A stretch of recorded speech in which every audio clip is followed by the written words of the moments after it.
Assalamu alaikum wa rahmatullahi wa barakatuh. I'm Aisha Rosalie and welcome to my podcast. इस podcast में मैं आपको अपने इस्लाम में वापस आने की कहानी बताऊंगी। तो जब तक मैं 8 साल की हुई मेरी ज़िंदगी बहुत सादा सी थी। मैं काउंसिल हाउस में बड़ी हुई। आप में से जो नहीं जानते उनके लिए यह बहुत गरीब तबके के लोगों के लिए यूके में रिहाइश की जगह होती है। मेरी माँ एक हेयर ड्रेसर या बाल काटने वाली थीं और मेरे पिता कोई काम नहीं करते थे। वह कभी कभी मिस्त्री का काम करते थे और बस। मेरा बड़ा भाई जब मैं 8 साल की थी तब इंतकाल कर गया था। उसकी मौत बहुत ज़्यादा शराब पीने की वजह से हुई थी। शराब पीकर उसका झगड़ा हो गया था जिसमें एक घूंसा लगने से वह सर के बल गिरा और उसकी मौत हो गई। इस बात ने मुझ पर बहुत ज़्यादा असर किया। आपको लगेगा कि इस बात का मेरे इस्लाम में आने से क्या संबंध है, पर नहीं, इस वाक़े का मुझ पर बहुत बड़ा असर हुआ मेरे इस्लाम में आने के लिए।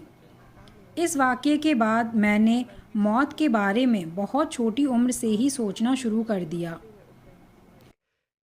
उससे पहले मैंने कभी ज़िंदगी के बारे में नहीं सोचा था। मैंने कभी नहीं सोचा था कि यह ज़िंदगी क्या है, मैं यहाँ क्यों हूँ।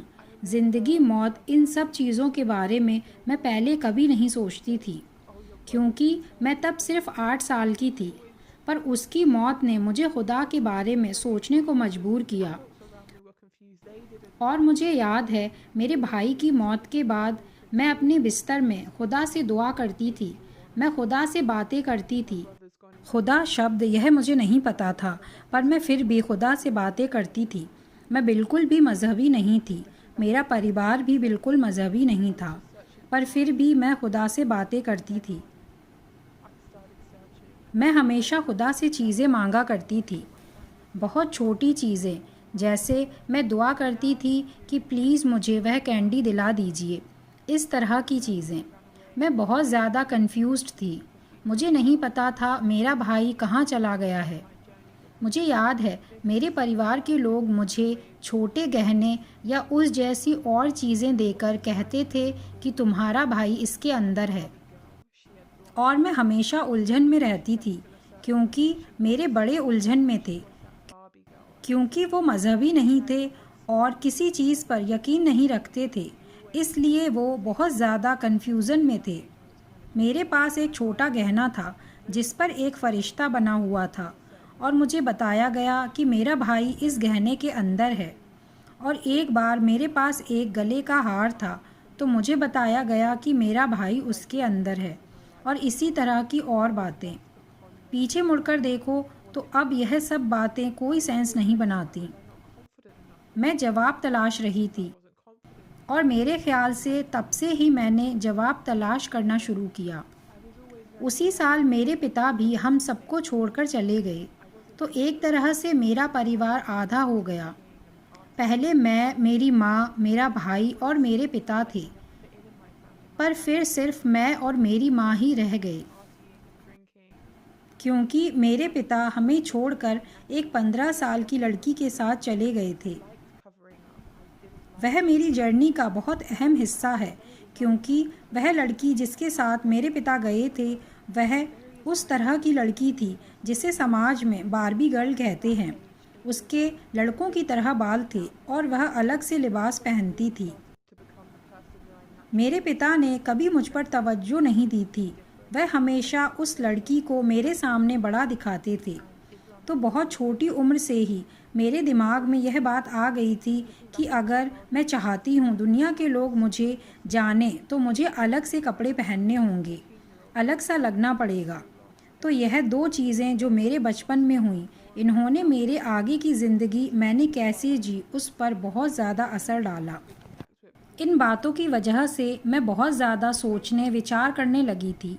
जैसे मैं हमेशा सोचा करती कि क्या यह मेरी गलती थी। मैं हमेशा से बहुत शर्मीले स्वभाव की थी।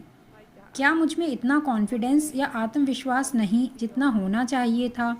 क्या मेरे पिता मुझे इसलिए नहीं पसंद करते क्योंकि मैं कॉन्फिडेंट नहीं हूँ? क्या वह मुझे इसलिए पसंद नहीं करते क्योंकि मैं बहुत बेवकूफ़ हूँ?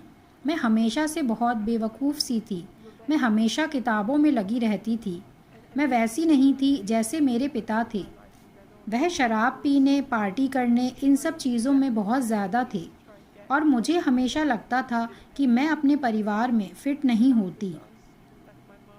मेरे परिवार के सभी लोग बहुत पार्टी करने वाले, शराब पीने वाले लोग थे, पर मेरी फितरत हमेशा ढक कर रखने वालों में से थी। मुझे दिखावा करना बिल्कुल भी पसंद नहीं था। जब मैं छोटी थी तब मेरे अंदर बहुत इस्लामिक तहज़ीब थी। मुझे शराब से नफ़रत थी क्योंकि उसकी वजह से मेरा भाई मुझसे दूर हुआ था। छोटे पे मेरे अंदर बहुत इस्लामिक तहज़ीब थी, पर मुझे पता नहीं था क्योंकि मैं तब इस्लाम के बारे में बिल्कुल भी नहीं जानती थी। 8 साल की उम्र के बाद चीज़ें बहुत ज़्यादा नीचे जाने लगीं। उसके बाद मैं वह शख्स बनती गई जो फितरतन मैं नहीं थी। मैं अलग से कपड़े पहनने लगी। मैं सब में अलग दिखने की कोशिश करने लगी। इस्लाम में आने के बाद जो मैं अब हूँ वह मैं जब 8 साल की थी उससे ज़्यादा मिलती हूँ, बजाय उसके जो मैं 14 साल की थी। 14 साल की उम्र में मैं पूरी तरह से खो गई थी और उसके बाद मैं और ज़्यादा खोती गई और ज़्यादा अंधेरे में जाती गई। फिर मैंने सोचा मुझे एक्टर बनना है। यह बहुत गमगीन करने वाली बात है जब मैं पीछे मुड़कर यह सब याद करती हूँ तो, क्योंकि एक्टर बनने के पीछे मेरा सिर्फ एक ही मकसद था तब से जब मैं 8 साल की थी, कि मैं वाकई में बहुत ज़्यादा चाहती थी कि मेरे पिता एक दिन टीवी खोलें और मुझे देखें और वो सोचें काश मैं उन सब की ज़िंदगी में होता। मैं शायद इस तरह से ख़ुद को साबित करना चाहती थी। शायद मैं इस तरह से बदला लेना चाहती थी और उसके बाद मेरा हर ज़िंदगी का फ़ैसला इस बात को सोचकर होता था कि मैं टीवी पर आऊं और मेरे पिता मुझे देखें, जिन्होंने कभी मुझ पर ध्यान नहीं दिया, जो मुझे छोड़कर चले गए थे, जिन्होंने मेरी माँ को छोड़ दिया था तब जब हम पैसों को लेकर बहुत मुश्किल हालात में थे। मेरी माँ को 5 नौकरियाँ करनी पड़ती थीं ताकि हम जी सकें। मैंने लॉस एंजलिस में जाने का फ़ैसला किया। मैंने सोचा LA ही वह जगह है जहाँ मैं एक्ट्रेस बनने की ट्रेनिंग लूँगी। मैं बहुत शिद्दत से एक्ट्रेस बनना चाहती थी, तो मैं LA पहुँच गई। मैंने शोहरत का पीछा किया। मैं हमेशा शोहरत के पीछे भागती रही। मुझे हमेशा लगता था जितना मेरे पास है वह काफ़ी नहीं है। मैं हमेशा और ज़्यादा चाहती थी। मैं LA में ख़ुद को खोने लगी। मैं वाकई में वो बन रही थी जो मैं बिल्कुल भी नहीं थी। मैं ख़ुद को और ज़्यादा बदलने लगी ताकि लोग मुझे ज़्यादा पसंद करें और मैं उनमें फ़िट हो पाऊँ, और ताकि मैं वो लड़की बन जाऊँ जिसे मेरे पिता एक दिन टीवी पर देखें। मुझे याद है एक बार मैं नाइट क्लब में थी और किसी ने मेरी ड्रिंक में कुछ मिला दिया। मुझे हॉस्पिटल ले जाया गया। उस वक्त मैंने वाकई में सोचा मैं यह सब क्या कर रही हूँ, मैं अपनी ज़िंदगी के साथ क्या कर रही हूँ। मैंने खुद को खोना शुरू कर दिया था। मैंने गलत लोगों के साथ घूमना फिरना शुरू कर दिया था। मैं दूसरों को दोष नहीं दे सकती, खुद को ही दे सकती हूँ, क्योंकि मैंने ही उन लोगों को चुना था अपनी दोस्ती के लिए, पर उनको मेरी कोई फ़िक्र नहीं थी। वो मुझे गली में छोड़कर चले गए थे। मैंने सोचा इन सब का क्या मतलब, मैं यहाँ क्यों हूँ। मैं 19-20 साल की थी और मैं हमेशा अपने घाव में खुद ही मरहम लगाती थी, पर जब मैं मुसलमान बनी तब इस्लाम ने मेरे ज़ख्मों पर मरहम लगाया। मेरे अंदर के हर एक घाव को इस्लाम ने भर दिया था। मेरे अंदर अल्लाह की रोशनी इतनी ताकतवर हो गई कि मेरे सभी ज़ख्म सही हो गए, जिनको मैं कितने वक्त से सह रही थी।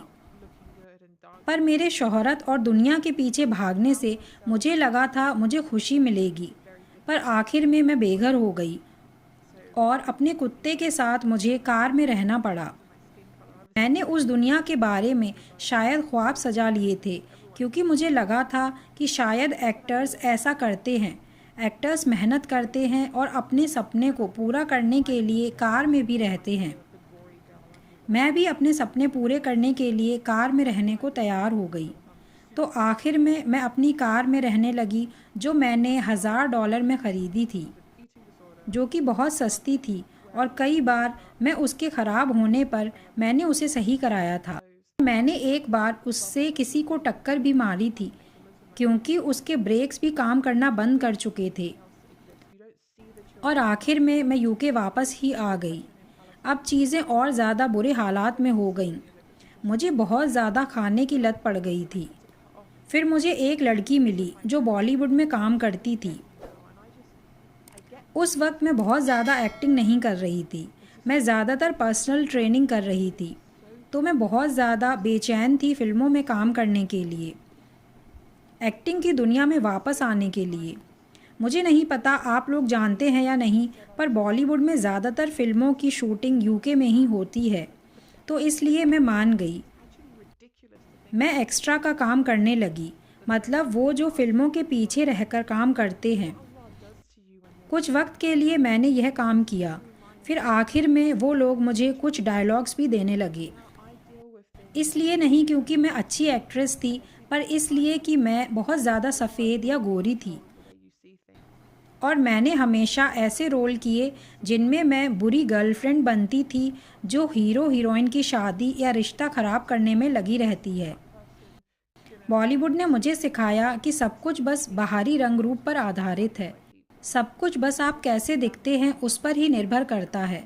मतलब मैं पूरे बॉलीवुड की बात नहीं कर रही, मैं कमर्शियल बॉलीवुड फिल्मों की बात कर रही हूँ। क्योंकि बॉलीवुड में भी कुछ अच्छा आर्ट सिनेमा है, पर कमर्शियल बॉलीवुड सिर्फ सुंदर लगने और डांस करने का नाम है। उन सेट्स पर लोग मुझसे बहुत अलग तरीके से पेश आते थे क्योंकि मैं सफ़ेद थी। लोग मेरे सामने बहुत अच्छे से पेश आते थे, मेरी इज्जत करते थे सिर्फ मेरे रंग की वजह से। मैंने इससे पहले यह एक्सपीरियंस नहीं किया था क्योंकि मैं जहाँ रहती थी वहाँ सब लोग सफ़ेद थे, सब मेरे ही रंग के थे। तब मैंने रंग के आधार पर पहली बार भेदभाव को समझा और मुझे लगने लगा, वाह मैं गोरी लड़की हूँ, मैं इस चीज़ का फ़ायदा उठाऊँगी। तो इसके बाद मैं खुद को कुछ समझने लगी और फिर मैं और ज़्यादा खुद को बदलने लगी। मैंने खाने की लत लगा ली, मैं बहुत ज़्यादा मेकअप लगाने लगी और बहुत ज़्यादा छोटे लिबास पहनने लगी। और फिर मैं एक दुनिया नामी बुलबुले में फंस गई जहां आपको अपने अलावा और कुछ नहीं दिखता। आपको यमन में बच्चे भूख से बेहाल हैं यह नहीं दिखता। आपको फ़िलिस्तीन में मुसलमानों को दबाना नहीं दिखता, वीगर मुसलमान का दबाना नहीं दिखता। आप कुछ नहीं देख सकते क्योंकि आप एक बुलबुले में कैद हैं। जब मैं मुसलमान हुई तो मैंने सबसे पहले अपने दोस्तों को छोड़ा क्योंकि अब वो मुझे नहीं समझ पाते थे, पर मैं उन्हें समझ सकती थी क्योंकि मैं खुद पहले उनके जैसी थी। वह ज़िंदगी बहुत ज़्यादा मुख्तलिफ थी, वह बहुत जहरीली और बहुत दर्द देने वाली ज़िंदगी थी। मैं बहुत बार रोई सिर्फ इसलिए कि किसी ने मुझे बदसूरत बोल दिया या फिर किसी ने मुझे मोटा बोल दिया। इन बातों ने मुझे बहुत ज़्यादा दर्द दिया था। यह अब वाकई में बहुत बेमानी सी बात लगती है कि हम लोगों के हिसाब से जीने लगते हैं, पर जब आप वैसी ज़िंदगी जी रहे होते हैं तो अल्लाह आपको हर छोटी सी बात बहुत बड़ी करके दिखाते हैं, जैसे यह बहुत बड़ी परेशानी हो। और मैं उस ज़िंदगी से नफ़रत करने लगी थी। वहाँ लगातार बेसुकूनी थी, लगातार दर्द था, लगातार डर रहता था कि यह शख्स ऐसा सोच रहा होगा, वह शख्स वैसा सोच रहा होगा, यह शख्स मेरे बारे में बुरा बोलेगा। और इसलिए मैं लगातार खुद को लोगों के हिसाब से बदलती जा रही थी ताकि वो लोग मुझे पसंद करें। और जो चीज़ बॉलीवुड ने मुझे सिखाई वह थी कि अपनी हया को मारना, क्योंकि जब आप कमर्शियल बॉलीवुड में काम करते हो तो आप वाकई में हया नहीं रख सकते, क्योंकि जब वो आपसे कहेंगे इस तरह से डांस करो या ऐसे कपड़े पहनो, आप ना नहीं बोल सकते। मतलब आप ना कह सकते हैं पर वो आपको ऐसा कर देते हैं कि आप सोचोगे कि आप ना बोल ही नहीं सकते, क्योंकि अगर आप ना बोलोगे तो आपको नहीं रखा जाएगा। और इस चीज़ ने मुझे बहुत ज़्यादा तोड़ दिया। मैं यह नहीं कह रही कि सिर्फ बॉलीवुड यूके या अमेरिका की फ़िल्मी दुनिया से अलग है, पर क्योंकि मैंने बॉलीवुड में ज़्यादा काम किया है तो मैं वहाँ का ज़्यादा बता सकती हूँ। मुझे लगता है मैं वह बनने की कोशिश करती रही जो मैं बिल्कुल नहीं थी, और यह बहुत दर्द देने वाली बात है कि मैं हमेशा बस एक अलग सी लड़की बनना चाहती रही, सिर्फ इसलिए कि मेरे पिता मुझे देखें। हर चीज़ वहीं जाकर रुकती थी कि तुम्हें दुनिया में कुछ करना है तो अपनी हया खोनी होगी। और मैंने बहुत सारा वक्त अलग सा लगने में गंवा दिया। और अल्हम्दुलिल्लाह अल्हम्दुलिल्लाह मैं जो अब हूँ वह बहुत नेचुरल है मेरे लिए। पर यह बदलाव बिल्कुल भी आसान नहीं था। मैंने इस्लाम को टर्की में जाना। मेरा टर्की जाने का मकसद प्लास्टिक सर्जरी कराना था। टर्की में प्लास्टिक सर्जरी बहुत सस्ती होती है और बहुत कॉमन, यानी ज़्यादातर लोग कराते हैं। तो मैं टर्की में प्लास्टिक सर्जरी कराने जाना चाहती थी। मैं बहुत प्यारी खूबसूरत लड़की बनना चाहती थी ताकि मैं बॉलीवुड में काम कर सकूं। मैंने सोचा बस यही है, मैं यही करूंगी और मेरी ज़िंदगी औसम हो जाएगी। मैं बहुत अमीर हो जाऊंगी, मैं बहुत खूबसूरत बन जाऊंगी और बॉलीवुड फिल्मों में काम करूंगी। सब मुझे बहुत प्यार करेंगे। तो एक दिन जब मैं वहाँ थी और अपने हॉस्टल के कमरे में बोर हो रही थी और मुझे समझ में नहीं आ रहा था कि मैं क्या करूँ, तो मैंने गूगल खोला और मैंने सर्च किया वो चीज़ें जो आप इस्तांबुल में कर सकते हैं, और उसमें सबसे ऊपर ब्लू मॉस्क आया। मुझे नहीं पता आप लोग ब्लू मॉस्क गए हैं या नहीं, पर यह बहुत बहुत खूबसूरत मस्जिद है। यह बहुत बड़ी है। मैं थोड़ा हिचकिचाई। मैं वहाँ नहीं जाना चाहती थी क्योंकि मैंने सोचा वहाँ सब तरफ मुसलमान होंगे, वो मुझे जज करेंगे, वो मुझे बुरा समझेंगे। मेरे दिमाग में इस्लाम और मुसलमानों के लिए बहुत सी गलत बातें थी, पर मैं वहाँ जाने के अलावा कुछ और नहीं ढूंढ पाई। तो इसलिए मैंने वहाँ जाने का ही सोचा। जब मैं वहाँ जा रही थी तो मस्जिद में जाने से पहले मैंने एक स्टोर पर रुककर हिजाब खरीदा, बिल्कुल इस जैसा जैसा मैंने अभी पहन रखा है। यह बहुत आसान रहता है पहनने में, बहुत ज़्यादा। तो वहाँ एक खातून ने मुझे यह दिया और पीछे से बांध दिया, बस यह इतना आसान है। मुझे याद है मैं हिजाब पहनकर नीरो कैफ़े गई थी और मुझे बुरा लग रहा था कि लोगों को शायद मैं बेवकूफ़ बना रही हूँ क्योंकि लोग मुझे देखकर मुसलमान समझेंगे, पर मैं सिर्फ मुसलमान होने की एक्टिंग कर रही थी। जब मैं मस्जिद के अंदर गई तो मैं बहुत आश्चर्यजनक रह गई क्यों वह बहुत ज़्यादा खूबसूरत थी। यह बिल्कुल वैसी नहीं थी जैसा मैंने सोच रखा था। यहाँ बहुत सुकून था। वहाँ लोग बहुत उदार और विनम्र थे। मुझे वहाँ कोई जज नहीं कर रहा था। वहाँ बहुत खामोशी थी। वहाँ बहुत सारे टूरिस्ट थे, पर फिर भी वहाँ बहुत खामोशी थी। मैंने ऐसा पहले कभी नहीं देखा था। मैं चर्च में भी गई हूँ, पर वहाँ हमेशा गाना होता रहता है। मैंने वहाँ सुकून कभी नहीं महसूस किया। मैं हिंदू मंदिरों में भी गई हूँ, वहाँ भी गाना बजाना, नाचना, यह सब होता रहता है। बहुत आवाज़ें होती हैं वहाँ। लोग बहुत ज़ोर ज़ोर से बातें करते हैं। वहाँ भी मुझे सुकून नहीं मिला कभी। पर यहाँ इस मस्जिद के अंदर मुझे बहुत सुकून मिल रहा था। मैंने मुसलमानों को कभी शांत या सुकून वाले लोग नहीं समझा था। मैं उन्हें, जैसा कि मीडिया में दिखाते हैं, आतंकवाद से जोड़कर देखती थी, जो बीवियों को मारते हैं। मुझे यह सब बोलते हुए बहुत बुरा लग रहा है क्योंकि आप सब अब मेरा परिवार हो। मैं आप सब से बहुत ज़्यादा मोहब्बत करती हूँ और मैं खुद को पूरी मुस्लिम उम्मत से जुड़ा हुआ महसूस करती हूँ। मैं आप सब से बहुत ज़्यादा मोहब्बत करती हूँ, सबसे ज़्यादा, अपने परिवार से ज़्यादा, अपने किसी भी दोस्त से ज़्यादा, अपने खूनी रिश्तों से भी ज़्यादा। मैं आप सब से बहुत जुड़ी हुई हूँ और मुझे वाकई में यह कहते हुए बहुत बुरा लग रहा है क्योंकि मुझे लग रहा है मैं आप सबको नीचा दिखा रही हूँ। पर पहले मेरा ऐसा ही सोचना था और मेरे ख्याल से यही सोच अभी भी बहुत लोगों की होगी, और यह मेरा सपना है कि मैं इसे बदलने के लिए कुछ करूं। मैं बाहर निकलूं और लोगों को इस्लाम की दावत दूं। मैं आप सबसे भी यही कहूँगी कि आप लोग भी और लोगों को इस्लाम की दावत दीजिए। मैं बहुत ज़्यादा शौक में थी इतना सुकून पाकर। और जब मैं मस्जिद में थी तो मेरी पॉकेट में एक तस्बीह थी क्योंकि टर्की में मैंने लोगों को तस्बीह करते हुए देखा था और मैंने सोचा लोग इसे तनाव या स्ट्रेस को दूर भगाने के लिए इस्तेमाल करते हैं। तो मैंने सोचा, ओह, यहाँ मस्जिद में भी लोग इन स्ट्रेस बीट्स का इस्तेमाल कर रहे हैं। फिर मैंने गूगल पर इनको करते वक्त क्या पढ़ते हैं यह सर्च किया, तो वहाँ सुबहान अल्लाह, अल्हम्दुलिल्लाह, अल्लाहु अकबर आया। मैंने फिर यह पढ़कर तस्बीह करना शुरू किया। मुझे याद है मैं बार बार फ़ोन देखती फिर पढ़ती, क्योंकि मैं भूले जा रही थी। मैं बार बार याद करती पर फिर अगली दफ़ा फिर भूल जाती। मैंने इसे बहुत बार पढ़ा। मुझे इससे इतना सुकून और तसल्ली मिली और मुझे लगा जैसे अब मुझे यह दिखावे की ज़रूरत नहीं कि मैं एक्ट्रेस हूँ, मैं बहुत खूबसूरत लगना चाहती हूँ। मैंने ख़ुद को खुदा से जुड़ा हुआ महसूस किया और खुदा की मौजूदगी का मुझे एहसास हुआ। मैंने वहाँ लोगों को नमाज़ पढ़ते, दुआ करते देखा और मुझे बहुत अच्छा लगा। मेरा भी मन हुआ मैं ऐसा ही करूँ। इस चीज़ ने मुझे इस्लाम के बारे में और जानने के लिए मजबूर किया।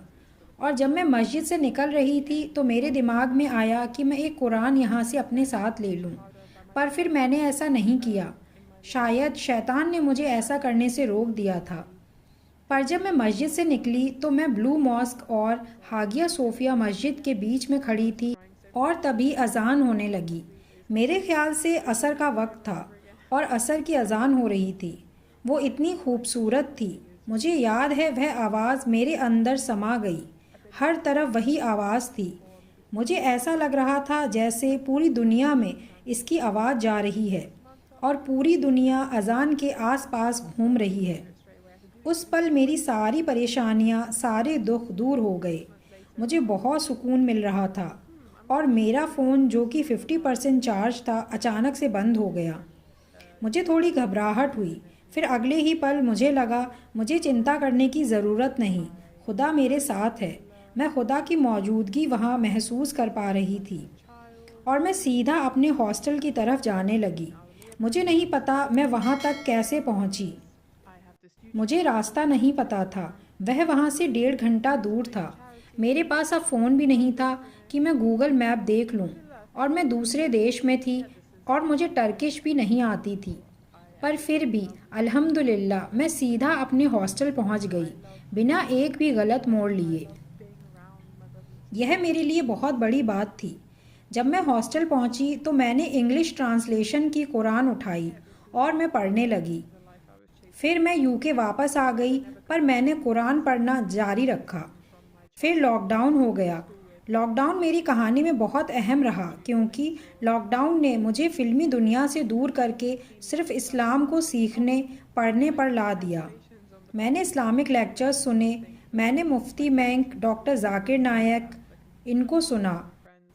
मैं बहुत से लोगों को ऑनलाइन सुनती थी और इस्लाम के बारे में ज़्यादा से ज़्यादा जानकारी ले रही थी। फिर मैं बाहर हिजाब पहनने लगी, गैर मुसलमान होकर, बस यह देखने के लिए कि कैसा लगता है। एक बार एक भाई मेरे पास आए और बोले अस्सलामु अलैकुम, पर मुझे जवाब में क्या बोलना है यह नहीं पता था। वो शायद मुझे मुसलमान समझ रहे थे। मैं बहुत ऑकवर्ड हो गई और बस मुस्कुरा कर वहाँ से निकल गई। उस वक्त मैं किसी मुसलमान को नहीं जानती थी, तो यह जर्नी मेरी खुद की ही है। बस मैं और मेरे अल्लाह थे इस जर्नी में। लॉकडाउन में मेरी माँ मेरे साथ नहीं थी। वह मेरी दादी के पास थी, क्योंकि वह बीमार हो गई थी, तो इसलिए मैं बिल्कुल अकेली थी। तो लॉकडाउन में ही मैंने कलमा पढ़ने या मुसलमान बनने का इरादा किया। उस वक्त पूरी तरह से लॉकडाउन चल रहा था। कोई मस्जिद नहीं खुली थी। यह बीच रमज़ान की बात है। मैंने इंतज़ार किया ताकि मैं पहले कुरान मुकम्मल कर लूँ मुसलमान होने से पहले। मैं रमज़ान में रोज़े रखकर कैसा लगता है यह भी देखना चाहती थी, क्योंकि मुझे लगता था मैं यह नहीं कर पाऊँगी। रमज़ान के आखिर में मैंने खुद अपने लिविंग रूम में कलमा पढ़ा। मुझे नहीं पता था मैं सही से पढ़ रही हूँ या नहीं।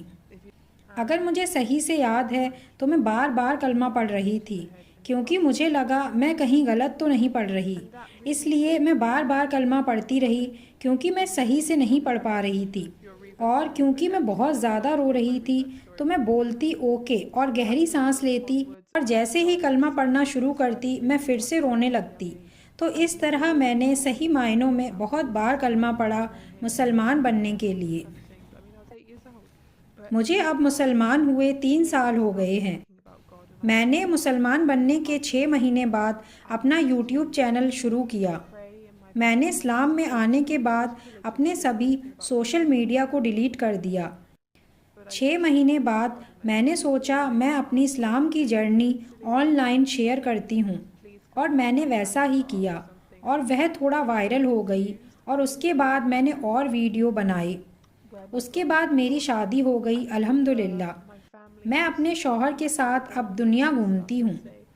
हमारी एक औलाद भी है। मैंने आलमिया प्रोग्राम भी ज्वाइन किया है और अब मैं इस्लाम और सीख रही हूँ।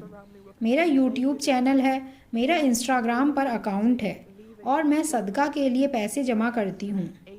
मेरा हिजाब का भी कारोबार है और अब सब चीज़ें अच्छी चल रही हैं अल्हम्दुलिल्लाह। मैं अपनी इस जर्नी से बहुत ज़्यादा मोहब्बत करती हूँ। यह सब करना मेरा एक सपना था और अब मैं अपना सपना जी रही हूँ, और यह ज़िंदगी उस ज़िंदगी से जिसका मैं पीछा कर रही थी उससे बहुत ज़्यादा अच्छी है। Thank you for watching. Assalamu alaikum.